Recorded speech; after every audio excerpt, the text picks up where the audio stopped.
कोल्हापूरमधील माजी आमदार के.पी. पाटील चेअरमन असलेल्या बिद्री साखर कारखान्यावरती 2 दिवसांपूर्वी राज्य उत्पादन शुल्क विभागाने धाड टाकून डिजिटल विभागाची पाहणी केली, तपासणी केली।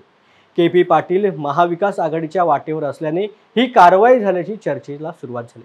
दरम्यान राष्ट्रवादी अजित पवार पक्षाचे नेते मंत्री हसन मुश्रीफ यांनी या कारवाईचा जाहीर निषेध व्यक्त केलाय।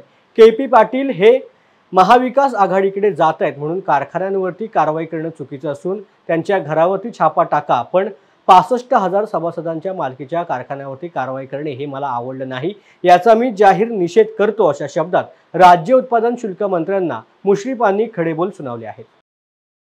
के.पी. पाटलांनी घाई गडबडीनं जाऊन असं स्वागत करणं हे वास्तविक संजय मंडलिकांचा आम्ही प्रचार केलेली मंडळी होतो, हे मलाही आवडलं नव्हतं आणि म्हणून त्या भावना मी तीव्र शब्दामध्ये के.पी. पाटील यांच्याजवळ बोलून दाखवलेल्या होत्या।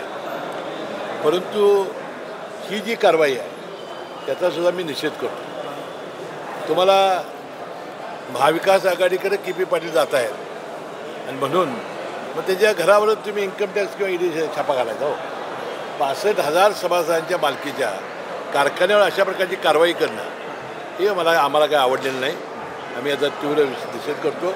के.पी. पाटलाच्या मालकीचा दुधगंगा बेतगा कारखाना नाही, हा 65,000 सभासदांच्या मालकीचा आहे। राजकारणामध्ये अशा पद्धतीने करून कधी राजकारण यशस्वी होत नाही। या मैदानामध्ये शेवटी पाठ टेकवणं एवढाच पर्याय असतो, ती करण्याची आवश्यकता सोडून असे दुसरे केल्यामुळे सहानुभूती ज्यादा मिळणार के.पी. पाटलांना। म्हणजे ह्यामागे ज्या पद्धतीनं के.पी. पाटील महाविकास आघाडीच्या वाटेवर असल्याच्या चर्चा आहेत आणि म्हणून ही कारवाई झाली असं बोललं जाते, मग ह्या तथ्य आहे म्हणायचं का? आता त्या पद्धतीनंच असं दिसते ना, यापूर्वीसुद्धा 6 महिने लायसन्स अडवलेलं होतं, अनेक कारवाई, हे पद्धत बरोबर नाही, योग्य नाही।